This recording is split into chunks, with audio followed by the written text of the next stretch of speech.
itu berbeda, baik itu peraturan, kesepakatan ataupun keyakinan.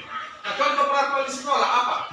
Siapa yang mau lihat? Contoh peraturan di sekolah apa, Sutar? Tidak datang terlambat ke sekolah. Ada lagi yang lain? Contoh peraturan di sekolah kita aja.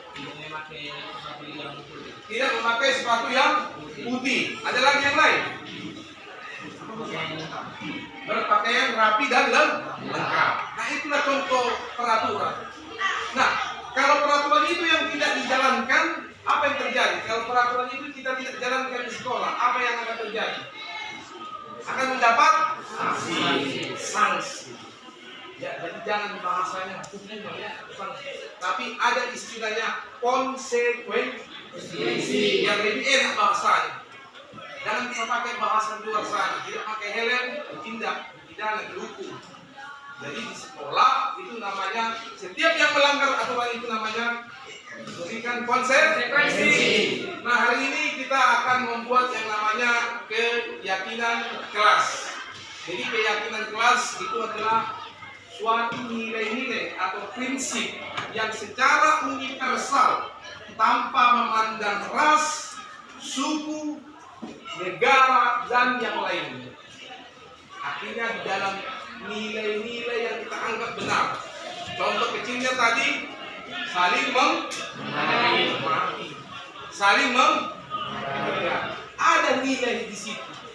Jadi kalau kau lakukan hal-hal yang kau anggap yakin, maka akan timbul motivasi dari dalam diri.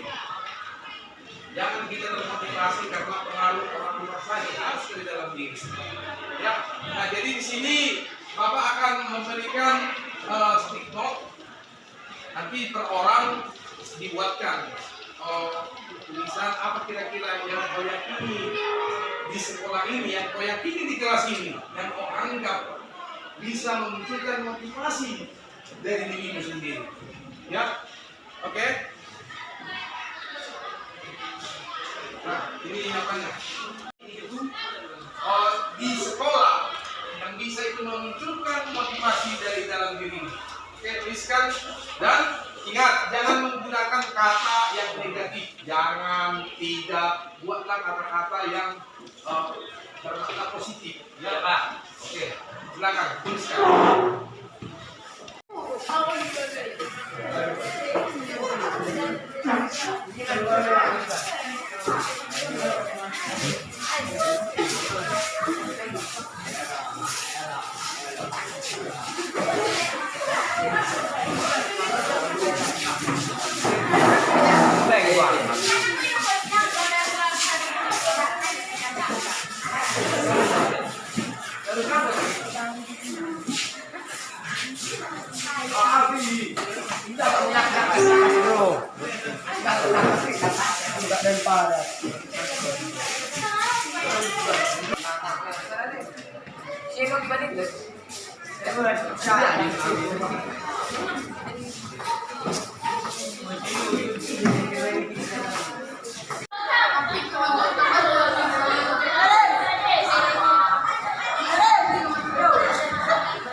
Keyakinan kelas di 1152 dari yang kalian buat yang sudah di sticky note, maka dapat kita simpulkan ada 5 keyakinan kelas yang akan kita jalankan secara bersama-sama. Mari kita baca bersama-sama. Terus untuk anak kami kita baca mulai dari atas. 1, 2, 3. Keyakinan kelas 1152. 1. Kami meyakini bahwa mematuhi tata tertib sekolah, kesepakatan kelas dengan penuh tanggung jawab. 2. Kami akan menghormati semua guru dan saling menghargai sesama teman. 3. Kami akan mengikuti pembelajaran di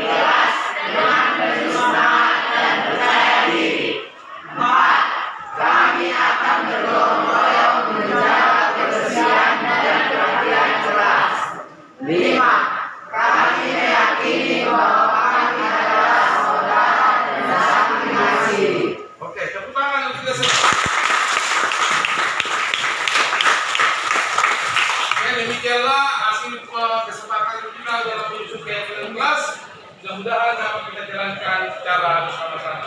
Terima kasih. Tadi Timino sudah kita tempelkan bersama-sama dan sudah ada masing-masing membuat keyakinan kelas yang kamu anggap itu memang keinginan yang muncul dari dalam diri. Jadi dari sini bisa Bapak pilih-pilih dia menjadi ada beberapa yang sama sehingga kita satukan. Di sini tadi ada dari siapa ini?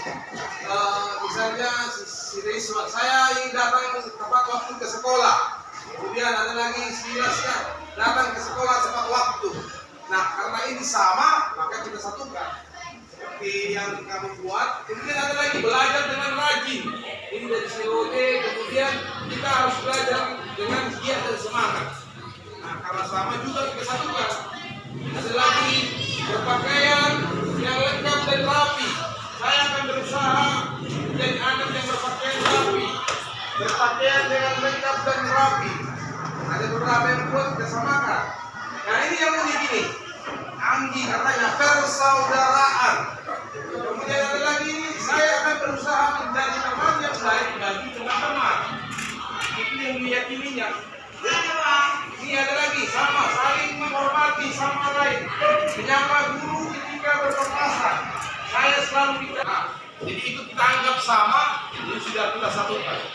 Nah, jadi keyakinan yang sudah kamu tuliskan ini, yang kamu anggap ini benar, maka dapatlah kita buat menjadi keyakinan kelas yang nanti yang akan kita jalankan secara masing-masing.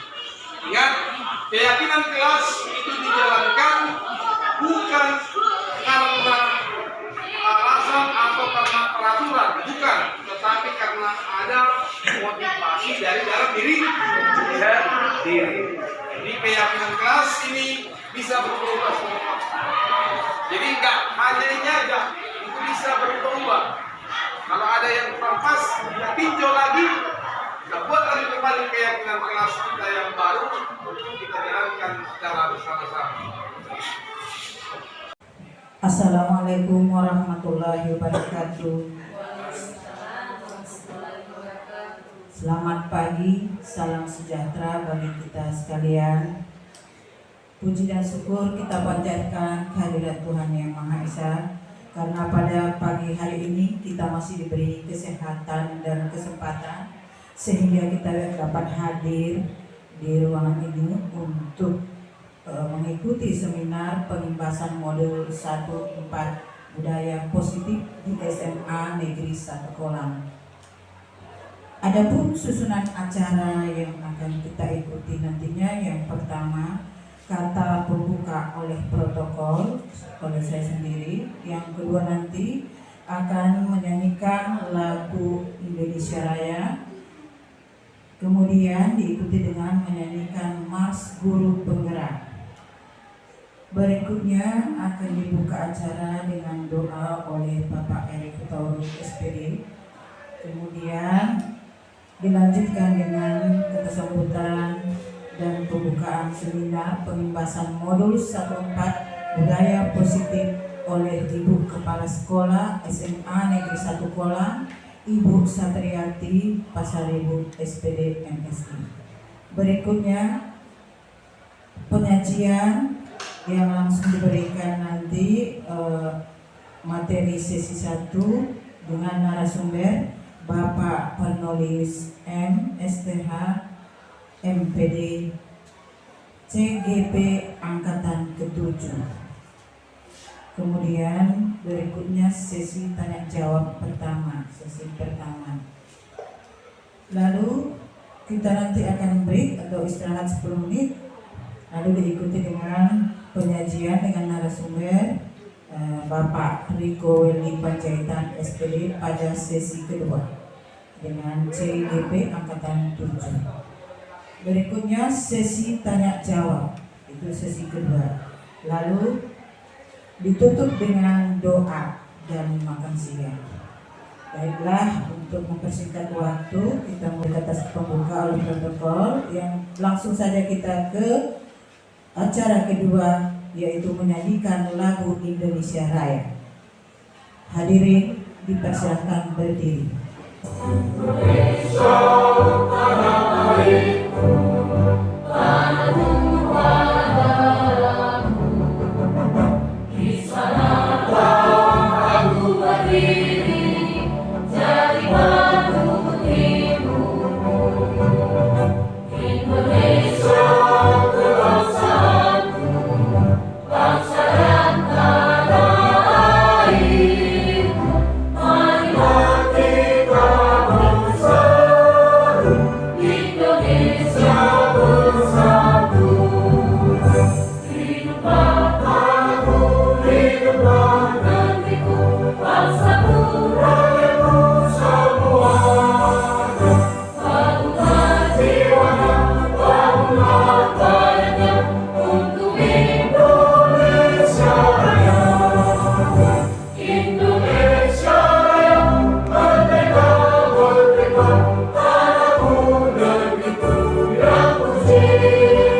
Hadirin dipersilakan duduk kembali.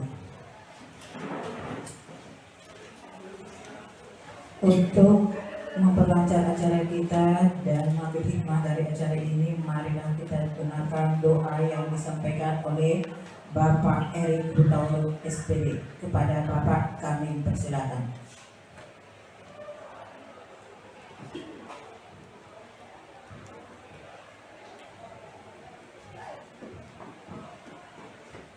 Untuk memulai seminar kita kali ini, kita berdoa menurut ajaran kita masing-masing. Kita berdoa. Amin. Terima kasih kepada Bapak Erik.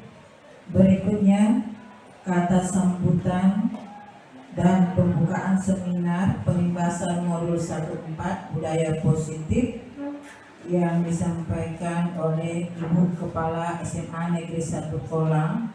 Kepada Ibu kami persilakan dengan Pak. Assalamualaikum warahmatullahi wabarakatuh. Selamat siang, salam sejahtera bagi kita semua. Puji syukur kehadiran Tuhan yang Maha Kuasa yang masih memberikan kita kesehatan, sehingga pada hari ini kita laksanakan seminar pembahasan modul 1.4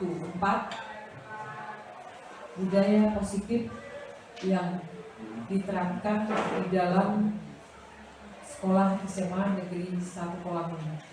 Yang saya hormati Bapak Ibu Dewan Guru, khususnya Bapak Ibu yang menjadi calon guru penggerak angkatan ke-7 dari SMA Negeri 1 Kolang ini. Kita ketahui guru itu merupakan merupakan tugas yang sangat mulia, yaitu di samping memberikan atau mentransfer ilmu atau akademiknya, tapi dia juga membentuk karakter diri anak. Ya, itulah yang paling utama. Karena di sini ada kerjasama antara Bapak Ibu Dewan Guru dengan siswa-siswi kami di sini sebagai objeknya, ya. Jadi untuk itulah di sini budaya positif, saling kerjasama, saling merangkul, ya, saling memberi. Itulah maknanya. Jadi dari hasil itulah saling bekerja sama, saling mengisi, timbullah daya atau sebutan budaya positif. Jadi tidak ada istilah melepaskan diri, ya. Itu bukan tugas saya, bukan. Ya, jadi untuk itulah di sini kami sangat mengharapkan sekali, ya, dengan adanya calon guru penggerak angkatan ke-7 dari sekolah SMA Negeri 1 Kolang ini akan memberikan masukan gambaran untuk membentuk karakter di siswa-siswi SMA Negeri 1 Kolang ini.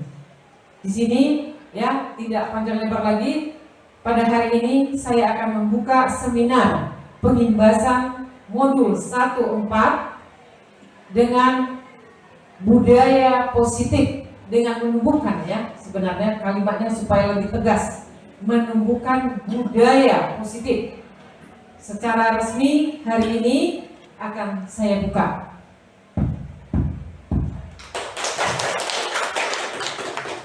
Ya, terima kasih. Semoga kita nanti dapat memberikan masukan, ya, atau nanti ada beberapa pertanyaan nanti yang disampaikan oleh Bapak Ibu guru di sini kepada Bapak CGP atau calon guru penggerak. Jangan dipelesetkan, ya. Saya bukan, untuk ini adalah program Mas Menteri ini, ya.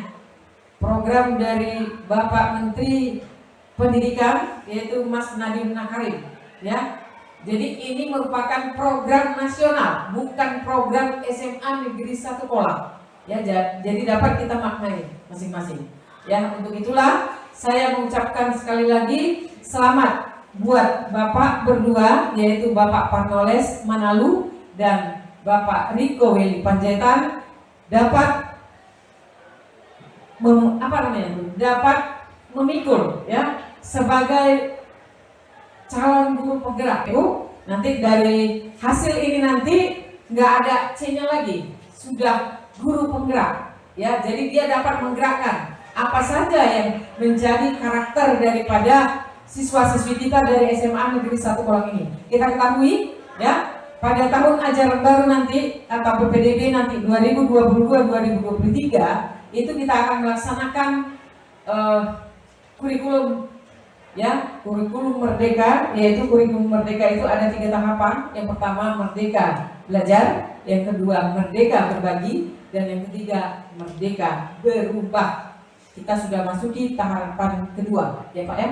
Jadi kita sudah hampir 100% nanti pelaksanaan daripada kurikulum merdeka ini, ya. Jadi nanti bulan 5 juga nanti kita akan melaksanakan workshop bagi guru-guru penerapan daripada kurikulum merdeka ini. Mungkin demikian saja yang dapat saya sampaikan pada hari ini. Semoga, ya, kita dapat memaknai daripada guru penggeraknya tadi. Terima kasih, ya, kepada Bapak Ibu berdua dan kepada peserta seminar pada hari ini. Terima kasih sekali lagi. Billahi taufiq wal hidayah. Assalamualaikum warahmatullahi wabarakatuh. Terima kasih kepada Ibu Kepala SMA Negeri 1 SMA Negeri 1 Kolang, Ibu Satriati Pasaribu, SPD MSI, yang telah membuka acara kita ini. Dengan demikian, resminya sudah dibuka acara seminar pembahasan modul 1-4 budaya positif. Baik, masuklah kita pada acara pokok. Pada Bapak kami persilakan dengan segala hormat. Baik, terima kasih kepada Ibu yang membawakan acara sudah mempersilakan saya untuk menyampaikan pemaparan sesi kedua. Tadi sudah disampaikan Pak Manalul sesi pertama. Jadi biar kita mulai. Di sini ada saya buat moto kita semua, bukan hanya untuk guru penggerak, itu harus salam dan bahagia. Jadi di guru penggerak ini kata bahagia itu harus memang betul-betul kita miliki bersama-sama.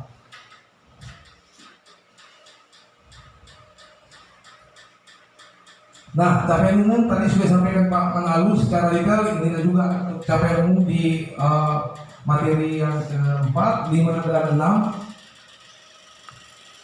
Nah, di sini akan saya menjelaskan materi nomor 4, kebutuhan dasar manusia, posisi kontrol, dan segitiga restitusi. Nah, tadi itu dijelaskan Pak Manalul, budaya positif. Budaya positif itu dari mana itu asalnya pertama? Muara budaya positif. Bisa Bapak Ibu lihat, budaya positif itu pertama itu datang dari peraturan kelas. Berkembang menjadi keyakinan kelas, akhirnya tercipta lingkungan yang positif dan terciptalah budaya positif. Dari situlah bagaimana bertumbuhnya budaya positif di sekolah. Nah, ini secara umum pengembangan dari teori dari disiplin positif yang tadi sudah dijelaskan Pak Manalul.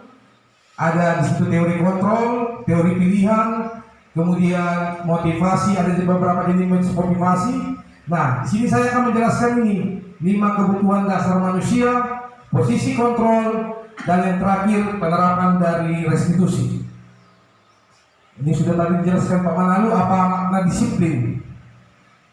Nah, budaya positif dan atau ekosistem positif tadi sebenarnya sudah dijelaskan Pak Manalul, tapi saya menambahi beberapa lagi. Kita ambil contoh perbandingannya dengan hidup tumbuhan seorang petani. Sama kewajibannya dengan seorang pendidik. Yang menanam padi hanya dapat menuntut tumbuhnya padi. Tidak mungkin kita tanam padi tumbuh jauh. Dalam artian, untuk mencapai hasil maksimal maka kita harus memperbaiki kondisi tanah, memelihara tanaman padi, memberi pupuk air, membasmi ulat dan sebagainya. Sama halnya dengan kita sebagai manusia, sebagai kita pendidik. Jika kita ingin membuat anak itu menjadi seorang yang bahagia dengan apa yang ada di dalam dirinya, kita harus sebagai petani. Artinya kita harus tahu mengapa dia seperti itu, apa yang dilakukannya jika kita melakukan seperti itu. Itulah maksudnya, maka kebutuhan dasar manusia. Ini dia kebutuhan dasar manusia. Seluruh tindakan manusia, William Gesser, psikiater dari Amerika Serikat, seluruh tindakan manusia memiliki tujuan tertentu, yaitu memenuhi kebutuhan dasarnya. Barangkali kita sepakat Bapak Ibu, semua kita memiliki kebutuhan dasar yang harus dipenuhi. Nah, permasalahannya sekarang, apa yang terjadi kalau tidak terpenuhi kebutuhan dasar? Begitulah anak-anak.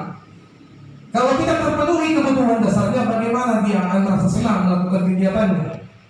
Bagaimana dia mungkin datang ke sekolah dengan perasaan bahagia? Nah, Dr. William Gesser mengemukakan ada 5 kebutuhan dasar manusia. Yang pertama itu adalah bertahan hidup, survival.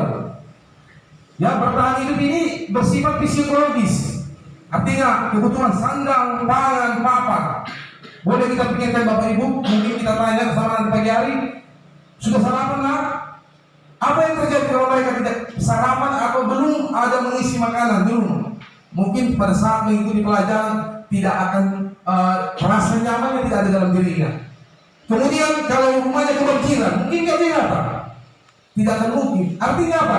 Jika tidak terpenuhi kebutuhan dari bertahan hidupnya, survivalnya, pandang pangan, kesehatan, rasa aman, maka akan ada respon dari tidak terpenuhi kebutuhan dasarnya. Tetapi anak-anak kita tidak dapat mengaplikasikannya, mengucapkannya. Jadi mereka ada yang cabut, ada yang keluar, ada yang datang gurunya kemudian pergi lagi. Mereka tidak tahu bagaimana mengungkapkannya. Jadi itu adalah respon dari karena kebutuhan dasar mereka tidak terpenuhi. Yang kedua itu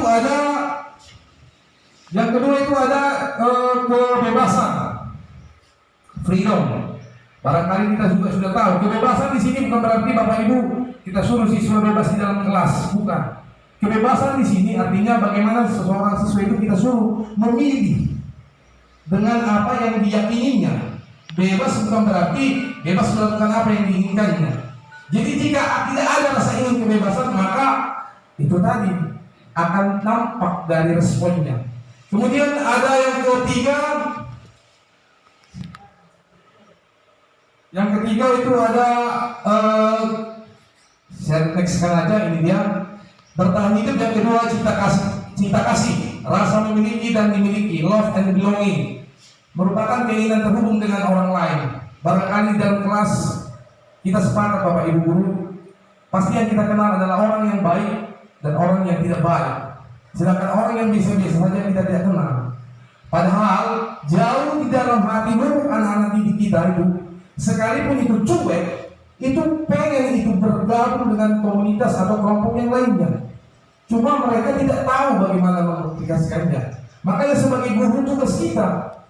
Jadi ketika anak itu sedang dalam keadaan yang tidak nyaman, apa salahnya kita tanyakan terlebih dahulu apa yang membuat dia merasa tidak nyaman. Kemudian ada yang keempat, itu kesenangan, fun. Ini termasuk kebutuhan psikologis, ya, merupakan kebutuhan untuk mencari kesenangan, bermain dan tertawa. Kita sepakat juga, pelajaran apa yang anak-anak suka? Pasti pelajaran yang berada di luar kelas. Seperti saya lihat Ibu Wiska membawa anak-anak menanam, Pak Peri keluar penjas, ataupun ibu bapak guru lain memasak, menciptakan suatu hal yang mereka senangi. Jadi artinya jika mereka tidak senang, saya yakin Bapak Ibu, bagaimana mungkin kita bisa menyampaikan ilmu kepada mereka. Saya sudah coba lihat beberapa anak, saya masuki, saya lihat kalau kondisi mereka tidak senang dulu melihat kita, maka tidak akan ada yang bisa kita salurkan itu dengan nyaman. Jadi kebutuhan kesenangan ini harus terpenuhi dulu. Ya, kemudian yang kelima, penguasaan, power. Ini juga termasuk kebutuhan psikologis. Di situ saya buat kebutuhan untuk mencapai sesuatu. Pasti siswa itu kita lihat sendiri. Kalau sudah disuruh gurunya semangat. Oh, kamu kesini dulu. Kemana? Saya dipanggil ibu ini. Kamu datang ke ruangan ini, dipanggil ibu kepala sekolah. Artinya dia ingin menjadi seseorang yang tampil berbeda dengan teman-temannya. Nah, jadi kesimpulannya 5 kebutuhan dasar ini jika tidak terpenuhi, maka akan ada respon dari siswa. Makanya ada anak itu yang melanggar yang namanya peraturan sekolah. Kalau kita berpikir sederhana, apa kaitannya warna sepatu dengan pada saat dia belajar? Kalau sepintas kita berpikir, tidak ada. Tapi menurut dia, keyakinannya bahwa dia merasa nyaman menggunakan sepatu itu. Namun sesuai dengan peraturan di sekolah itu tidak diperbolehkan. Nah, itulah kebutuhan. Jika itu tidak terpenuhi, maka saat dia datang ke sekolah itu bukan rasa dari diri, motivasi intrinsik yang dasar pemanalu, tetapi hanya karena sekedar formalitas. Next. Nah, ini ada beberapa pertanyaan seperti Bapak Manalu. Di sini ada sebutkan kebutuhan yang berusaha dipenuhi Dinda, seorang anak kelas 3 SD. Ibu guru bilang aku tidak boleh bersenandung waktu mengerjakan tugas. Katanya kelas harus tenang, tidak ada suara. Kan nggak seru jadinya. Menurut Bapak Ibu, kebutuhan apa yang dipenuhi si anak ini? Kebutuhan apa Bapak Ibu? Iya, kesenangan yang sedang dipenuhi. Kemudian juga ibu guru tidak menyapaku hari ini, padahal aku pakai jepit rambut. Kira-kira apa Bapak Ibu? Kira-kira apa Ibu? Love, belonging. Yang lain Bapak Ibu? Tadi ada 5, saya kembalikan. Ada 5 tadi, ini dia tadi yang 5. Bertahan hidup, kebebasan, penguasaan, kesenangan, cinta kasih. Ya, biar bisa kita jawab. Jadi yang kedua itu ibu guru tidak menyapa aku hari ini, padahal aku pakai jepit rambut baru. Apa Bapak Ibu? Tadi Bu Rina mengatakan kasih sayang. Apakah sepakat Bapak Ibu? Iya, love and belonging. Kenapa dia tidak perhatian sama aku? Saya sendiri melihat ini. Ada anak-anak, ini maaf Bu, sebelumnya perempuan kalau nggak melihat saya dia nggak senang katanya. Ini pengakuannya. Tak kenapa? Pokoknya saya tidak datang, dia semangat. Saya semangat Pak katanya. Artinya tanda kutip di situ. Ketika itu terpenuhi, maka otomatis itu akan berdampak pada saat dia dalam proses belajar mengajar. Saya yakin Bapak Ibu guru yang lain juga begitu. Ya, ketika dia sudah senang melihat kita berdiri di sini, maka itu akan berjalan secara seperti air mengalir. Tetapi begitu kita tidak datang langsung, Bapak Ibu, gini. Nah, ada yang tidak terpenuhi di mereka. Oke, yang ketiga, aku bosan, maunya belajar cuma gitu-gitu aja, dengarin ibu guru aja.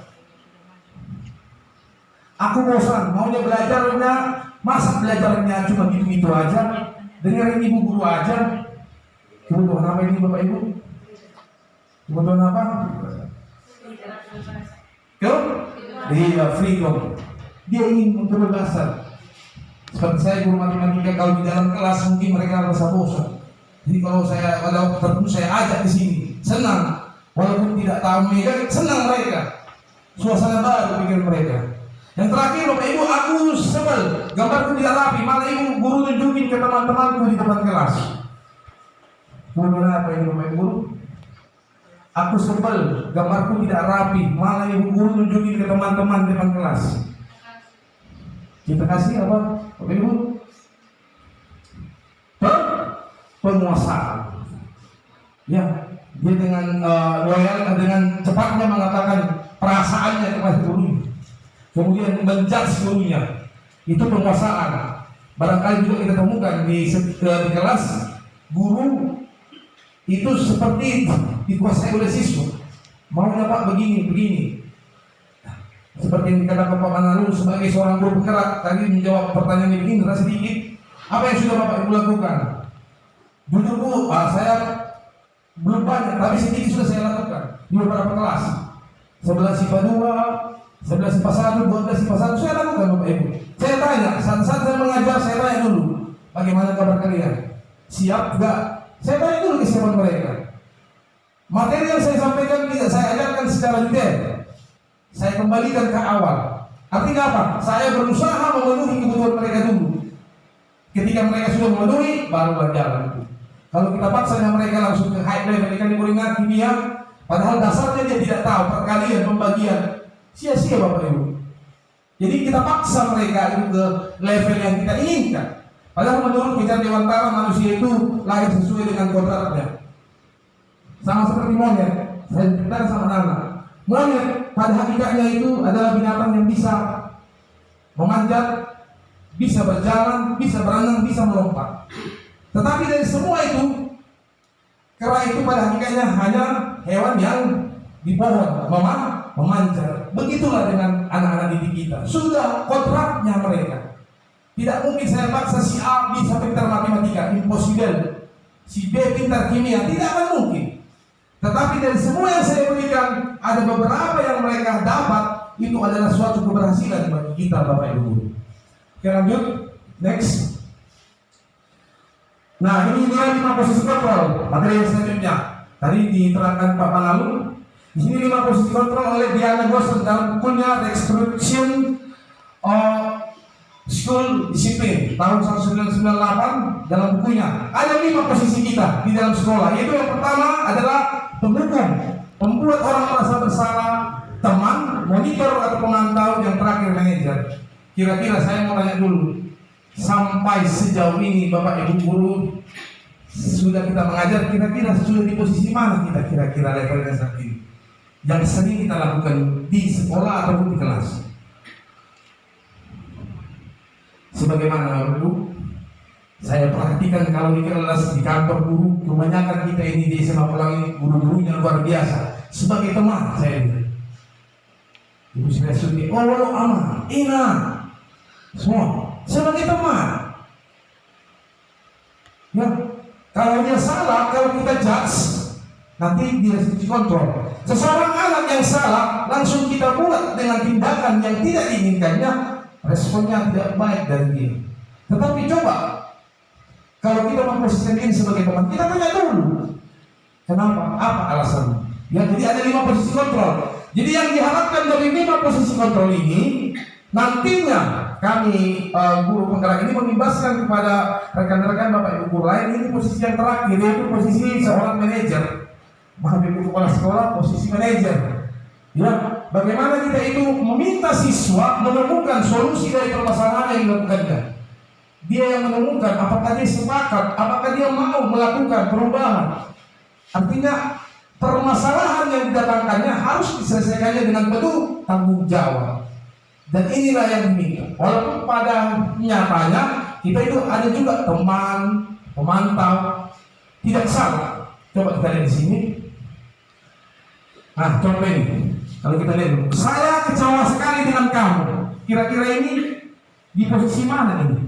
Dari yang kelima tadi, kira-kira yang mana ini Bapak Ibu? Menghukum, membuat orang merasa bersalah, teman. Saya kecewa sekali dengan kamu. Membuat orang merasa bayangkan Bapak Ibu kalau langsung kita katakan seperti itu dengan anak-anak. Saya kecewa sekali dengan kamu. Padahal kita belum tahu apa maksudnya dia melakukan seperti itu. Artinya apa? Kita sudah memvonis dia. Posisi kita adalah membuat orang merasa bersalah. Ya, ada beberapa lagi, tapi disinilah keterangannya lebih jelas. Bapak Ibu, ini dia. Inilah dia. 5 posisi kontrol. Identitas gagal. Itu ada 2 posisi kontrolnya. Penghukum dan pembuat merasa bersalah. Identitas gagal. Jika posisi kontrolnya seperti ini, maka siswa itu merasa gagal. Yang kedua, itu teman-teman identitas berhasil. Dikatakan di sini identitas berhasil sukses, tapi masih mendapat kontrol dari luar. Artinya apa? Karena kita yang meminta, maka dia melakukannya. Artinya masih kita kontrol. Yang kelima inilah manajer. Identitas berhasil, kontrol diri, motivasi intrinsik timbul dari dalam dirinya. Kalau nggak ada di dalam dirinya, maaf dulu Bapak Ibu. Tadi saya lihat waktu kumpul kita ke sini, kalau sudah di dalam hati Bapak Ibu atau rekan tidak merasa nyaman, atau memang karena ada sesuatu tekanan datang ke sini, mungkin Bapak Ibu malas mungkin. Tapi kemudian apa dampaknya pada murid? Membentuk, memberontak, menyalahkan orang lain, berbohong.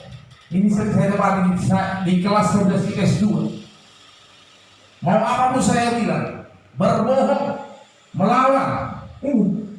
Padahal saya sudah memposisikan diri saya sebagai teman dan pemantau, tetapi hasilnya ini yang saya dapat. Kualitasnya anaknya. Kemudian yang kedua itu membuat orang merasa bersalah, sama juga bisa Bapak Ibu lihat di sini. Jadi di sini yang Bapak Ibu bisa lihat, murid berkata, jika kita menyalahkannya, biarkan saja, nanti juga marah-marah lagi. Sering itu. Biarkan, gitunya ibu itu. Nah, inilah dia. Kalau dia merasa bersalah, tidak boleh kita memahami. Gini, kau bagaimanapun demi bantu kau, pasti ngomongnya terakhir, maaflah Bu. Itulah yang didapatkan. Ya. Kemudian sebagai teman, saya pikir Bapak Ibu teman saya, ternyata begitu. Sering ini. Ketika kita kan Bapak Ibu berjalan, merasa ini seperti teman kita. Kita pun dalam hati, ya nggak apa-apa, anggap sebagai teman. Ya, begitulah seterusnya Bapak Ibu guru. Next. Nah, di sini ada 2 lingkaran: peraturan, pemantau, konsekuensi, hadiah, nilai-nilai manajer memperbaikinya. Tadi disampaikan Pak Manali, konsekuensi dan hukuman. Konsekuensi itu sama, hampir mirip dengan hukuman, hanya diperhalus bahasanya. Gak mungkin kita bilang seperti anak sekolah, kalau kita hukum kau seperti seolah-olah berbuat pidana dia. Saya mengamati, kalau kita buat dengan kata-kata hukuman, itu menimbulkan kerendahan diri. Tapi kalau kita buat dengan kata yang agak lebih halus, konsekuensi, walaupun bersifatnya mungkin diusuli jalan kodok, hanya diperhalus bahasanya di situ. Jadi ini saling berkait, peraturan. Ya, di peraturan pemantau konsekuensi yang ketiga-tiganya. Jadi inilah dia. Jadi di manajer inilah yang memperbaikinya. Apa yang kamu yakini? Bagaimana memperbaiki masalah ini? Ini yang saya bilang tadi. Bukan kita mencarikan solusi. Seperti Ibu Sri Astuti, Pak Erik, saya lihat apa yang solusinya sudah dilakukan saya lihat. Bagaimana kira-kira menurutmu? Cuma di sini digambarkan lagi bagaimana itu dengan bahasa yang dibuat dalam modul di guru kerak, namanya restitusi. Sebenarnya sudah dilakukan ini. Saya lihat sendiri, wah sudah hebat pengalaman Bapak Ibu ini di bidang ini menangani. Oke, kita lanjut. Nah, sini kira-kira kalau Bapak Ibu posisi Ibu penghukum ketika mengucapkan ini bagaimana suaranya ketika kita penghukum? Kalau penghukum ada suara tinggi, apa yang kamu lakukan? Mungkin sama-sama kita lihat ini. Kemudian kalau penghukum salah, agak memelas. Apa yang kamu kerjakan? Kan sering kita ubah-ubah intonasinya. Kemudian bagaimana dengan teman? Nah, apa yang kamu kerjakan? So akrab kita. Keempat, pemantau, ada suara datang. Bahasa tubuh formal. Seperti ibu kepala sekolah terus. Selamat pagi. Selamat pagi Pak, formal. Saya nggak berani. Selamat pagi Bu. Selamat pagi Bu. Pagi Pak. Yang kelima, manajer. Nada suara tulus, bahasa tubuh tidak kaku. Ada bahasa tubuh. Apa yang sedang kamu kerjakan?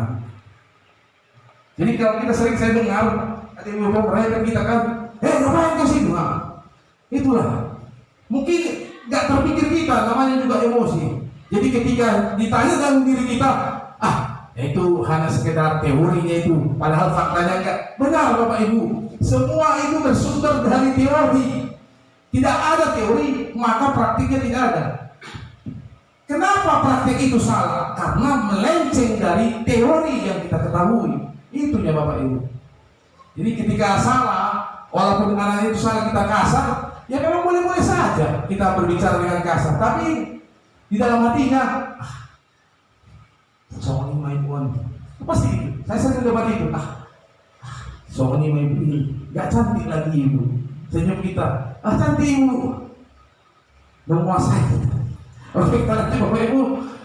Ini beberapa ada kalimat. Nah, apa itu restitusi? Ini tadi, makanya guru BP Pak Erik yang terakhir materinya dan Ibu Sresuti. Restitusi, proses menciptakan kondisi bagi murid untuk memperbaiki kesalahan mereka sehingga mereka bisa kembali ke kelompok mereka dengan karakter yang lebih kuat.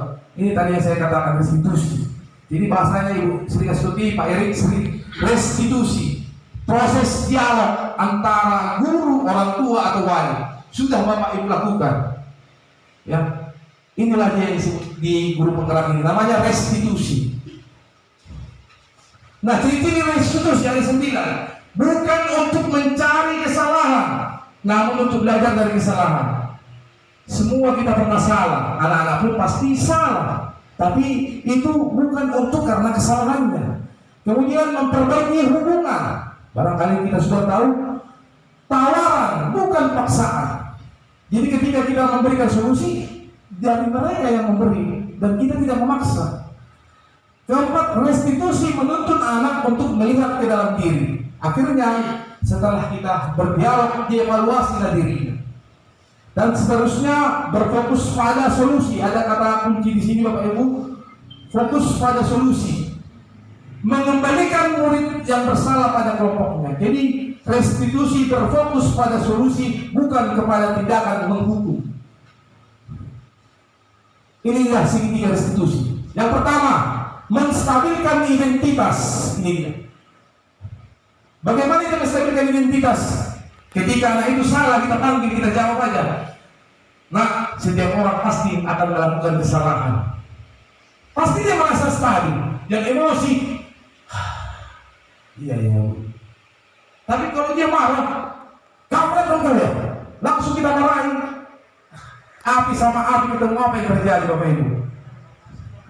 Selesai. Jadi apa tahapannya? Stabilkan dulu identitasnya. Ya, dengan menanyakan setiap orang pernah salah. Maksudnya sering saya dengar itu. Bodoh deh, sebetulnya bentar nih. Ya, tapi tidak begitu. Iya, harus itu dulu distabilkan. Jadi yang emosi terus. Ketika sudah stabil identitasnya, maka lanjut yang kedua itu memvalidasi tindakan yang salah. Apa yang salah dilakukannya? Adakah cara yang lebih efektif? Ada sedikit kata-kata kalimat tentu. Kamu tentu punya alasan mengapa melakukan itu. Kita tanya dulu alasannya. Semua yang dilakukan itu pasti ada alasannya. Nah, setelah berhasil ini, maka yang ketiga itu adalah menanyakan keyakinan. Jadi ini ada 3. Menstabilkan, memvalidasi, dan menanyakan keyakinan. Bapak Ibu. Yang segitiga restitusi. Ini adalah yang segitiga restitusi. Jadi apakah segitiga restitusi ini?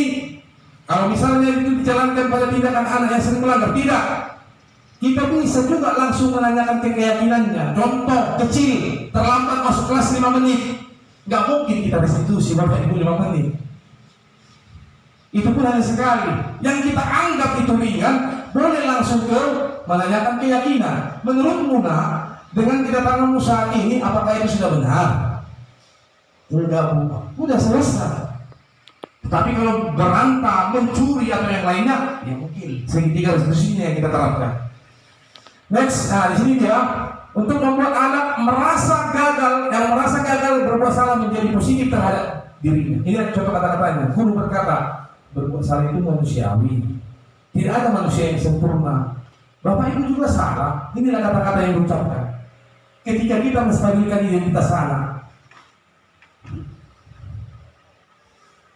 setelah stabil, baru kita validasi tindakan yang salahnya, yaitu membantu mengenali kebutuhan yang ingin dipenuhinya. Apakah karena kebutuhan dasarnya tadi? Ini kata-katanya. Kamu bisa saja yang melakukan lebih buruk, tapi kamu tidak melakukannya kan? Ya. Saya nanti ada video saya sedikit. Saya buat penerapan segitiga restitusi dengan seorang anak. Kemudian nanti apa yang penting bagi kamu? Inilah kalimat-kalimatnya. Kalimat-kalimat positif. Tidak ada di sini kata-kata yang negatif. Ini mungkin sudah sering Bapak Ibu bilang. Yang selanjutnya adalah menanyakan keyakinan. Nah ini tadi yang disampaikan Pak Alam. Apa itu keyakinan kelas? Suatu hal-hal nilai universal yang disepakati, ya, yang betul-betul memang mempunyai nilai. Contoh, ketika anak terlambat ke sekolah. Nah di situ dia artinya apa? Anak itu terlambat sekolah, tidak menghargai waktu Bapak Ibu. Nah itu dia nilainya, nilai dari suatu yang diyakini. Jadi di IKM tadi Ibu katakan di tahun depan kita IKM, nilai-nilai dari profil pelajar Pancasila yang anak itu akan masuk itu ke dalam bidang studi Bapak Ibu. Berkebinekaan global, kemudian lagi inovatif, gotong royong mandiri, dan yang pertama itu yang pastinya adalah beriman dan bertakwa. Next yang selanjutnya, nah ini dia. Apakah harus selalu kita buat restitusi? Sebenarnya tidak. 30 detik pun bisa ya. Apakah kamu ingin berbuat lebih baik? Kan bisa kita tanyakan dulu. Ketika dia salah, kamu ingin lebih baik? Inilah kalimat-kalimat yang kita ucapkan. Seandainya segitiga restitusi itu tidak diperlukan pada semua kegiatan anak yang kita anggap itu tidak berat. Boleh dengan kalimat-kalimat ini. Jadi intinya Bapak Ibu, memang kami dengan Pak Manalu masih belajar ini, berdebat. Saya sampai di diskusi itu berdebat. Malah saya ditanyain karena saya sampaikan seperti ini. Mau dibanding katanya guru-guru sekolah di sekolah kita mengenai hukuman, mengenai konsekuensi, begitu. Padahal ini kan seperti yang dikatakan Pak Manalu. Kita dipenuhi dulu dengan teori-teori. Ini hal yang baru kita jalankan. Ya, mudah-mudahan kedepannya Bapak Ibu guru kita bisa berkolaborasi dengan guru mapel, wali kelas, dengan guru BP terkhusus yang menangani hal-hal anak yang bermasalah. Kira-kira baiklah Bapak Ibu guru, ini adalah salah satu penerapan contoh segitiga restitusi yang saya lakukan di sekolah kita SMA Negeri 1 Kolam. Bisa kita saksikan.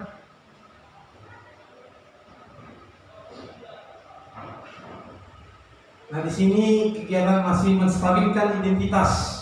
Anak yang melanggar peraturan karena sedang mencari perhatian adalah anak yang sedang mengalami kegagalan. Jadi ini si anak di sini pada waktu di dalam kelas dia berantem dengan temannya gara-gara si temannya menghina atau mengatakan hal yang tidak benar. Hanya gara-gara ingin menjadi ketua kelompok di dalam kelas. Akhirnya dia tanpa sengaja katanya memukul. Kemudian saya panggil untuk melakukan restitusi, saya tawari, saya bawa ke dalam ruangan tertentu untuk penerapan segitiga restitusi. Di sini saya coba memvalidasi tindakan yang salah. Artinya kita menanyakan apa alasan dia melakukan, apa kebutuhan dia yang belum terpenuhi saat ini. Pastinya setiap anak melakukan itu harus kita tanyakan dulu terlebih di awal apa alasannya melakukan hal itu. Nah, setelah sudah memvalidasi, maka yang terakhir itu di sini menanyakan keyakinan, yaitu keyakinan yang sudah disepakati di awal, yang mengandung nilai-nilai. Nah, di sini nantinya si siswa itu mencari solusi atas permasalahan yang telah dibuatnya. Jadi kita hanya berdialog, membuat pertanyaan-pertanyaan dengan si siswa yang sedang mengalami masalah. Inilah yang dikatakan tadi posisi kontrol, yaitu seorang manajer. Jadi hanya ke dalam pertanyaan-pertanyaan yang memantik dari siswa sehingga timbul dari dalam dirinya untuk menjadi orang yang bertanggung jawab dan menghargai dirinya sendiri atas apapun yang dilakukannya. Ya.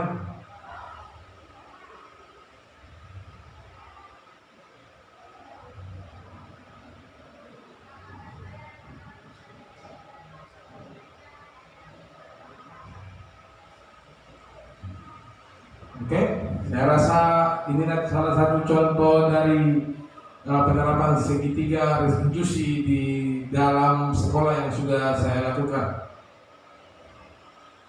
Oke, ini adalah salah satu rancangan tindak kasih nyata, yaitu bagaimana menerapkan dan membiasakan budaya positif dengan membuat kesepakatan kelas.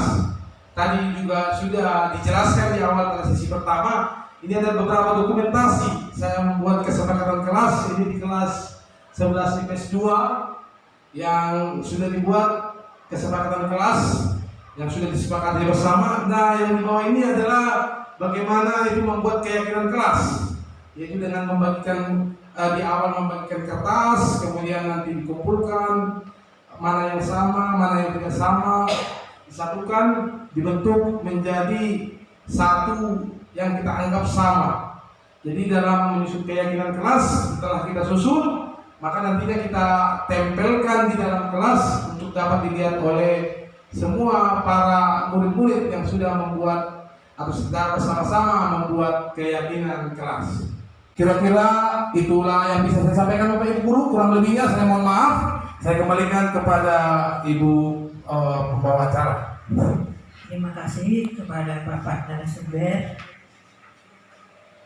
Iya, berikutnya kita masuk pada sesi pertanyaan. Kalau ada Bapak atau Ibu Guru yang punya pertanyaan, silakan.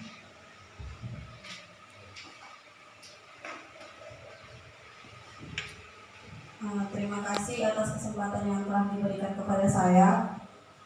Di sini saya ingin bertanya, misalnya jika terjadi pertengkaran di luar kelas dan kondisinya ketika guru datang ke sana sudah menjadi bahan tontonan anak-anak yang lain, sedangkan kedua murid yang bertengkar tadi tidak mau untuk diajak restitusi ke ruangan tertutup.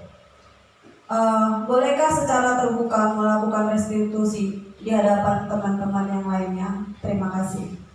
Oke, terima kasih kepada Ibu Ira. Lanjut jawab, Pak. Saya jawab aja. Oke, terima kasih kepada Bapak Ibu Ira.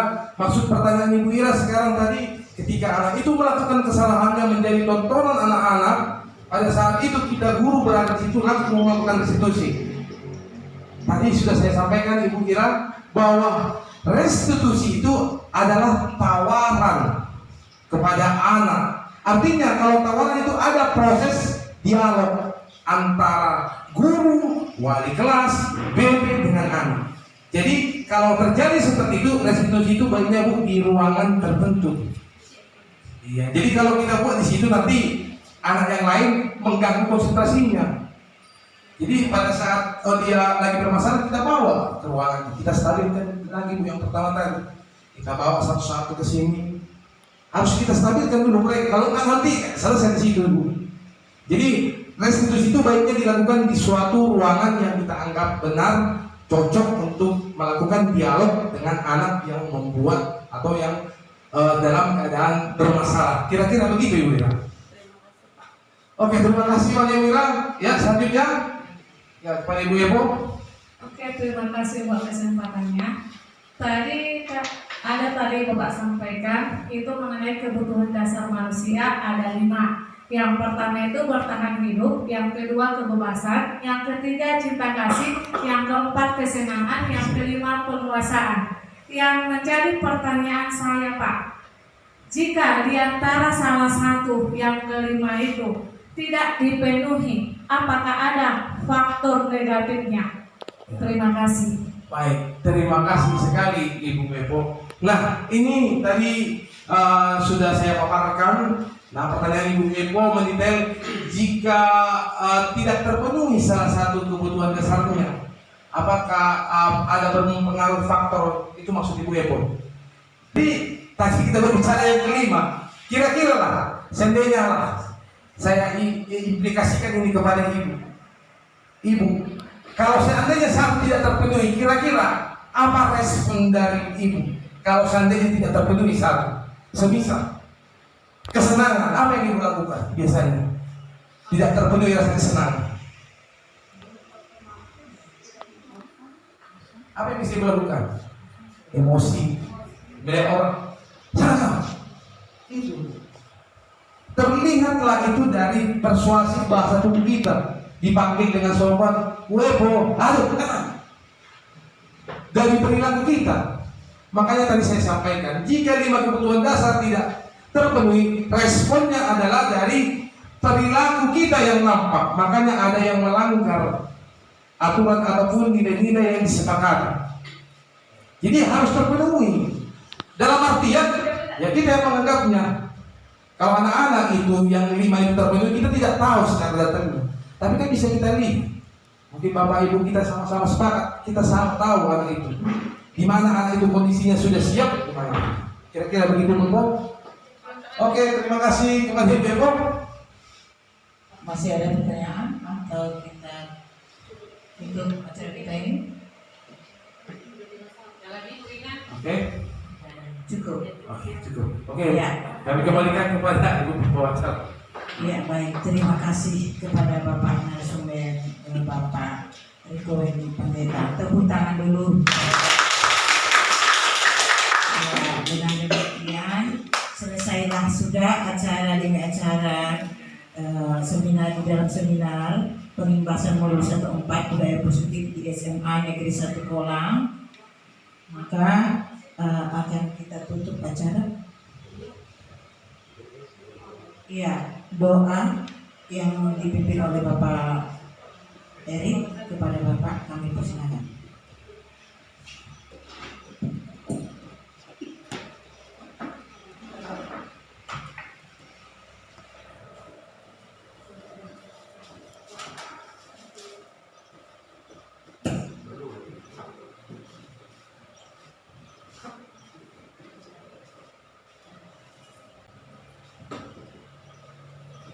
Ya, untuk menutup kegiatan seminar kita ini, maka kita berdoa sesuai dengan ajaran kita masing-masing.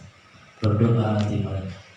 Terima kasih Bapa, terima kasih Yesus atas berkat penyertaan-Mu yang kami terima pada hari ini, di mana pada hari ini kami telah mendengarkan.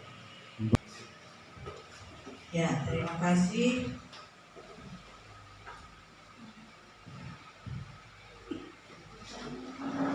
Oke, baik, terima kasih protokol. Dengan ditutupnya lewat doa tadi dan kegiatan ini berdoa, kita kelas seluruhnya kegiatan ini bagi Bapak Ibu. Terima kasih atas perkenan yang telah mengikuti seminar ini, dan kemudian juga terutama kepada ibu kepala sekolah yang sudah berfasilitasi dan seluruhnya kita yang tidak bisa kami sebutkan satu persatu. Dan karena sudah waktunya siang, maka kita sediakan makan siang. Nama saya Indra Dayani Tambunan, mengajar di SMA Negeri 1 Kolang. Saya peserta seminar pengembasan modul 14 budaya positif. Saya sangat terinspirasi dan juga sangat menambah wawasan saya sebagai guru di SMA Kolang dengan tadi dipaparkan oleh Pak Manalu dan Pak Riko sebagai narasumber. Mudah-mudahan apa yang mereka paparkan bisa kami laksanakan di SMA Negeri 1 Kolang ini sebagai guru yang memiliki budaya positif, sehingga anak-anak di SMA Kolang ini bisa lebih maju, bisa lebih bertumbuh, berkembang sebagaimana yang dipaparkan tadi, menjadi manusia yang memiliki budaya positif. Terima kasih Pak Manalu dan Pak Riko. Setelah saya mengikuti pembebasan modul 1.4 budaya positif, saya merasa sangat terbantu dan mendapatkan inspirasi baru dalam dunia pendidikan. Saya berterima kasih kepada calon guru penggerak, semoga semakin sukses. Setelah saya mengikuti pembebasan pada hari ini, saya mendapatkan ilmu pengetahuan lebih dalam mengenai bagaimana untuk melakukan budaya positif terhadap sekolah. Terima kasih. Saya setelah mengikuti calon guru penggerak di SMA Negeri 1 Kolang, budaya positif yang saya dapat membangun pedoman untuk para guru-guru dalam membimbing siswa-siswi di SMA Kolang, Pak. Hanya itu yang bisa saya tanggapi dalam budaya positif dalam calon guru penggerak. Terima kasih.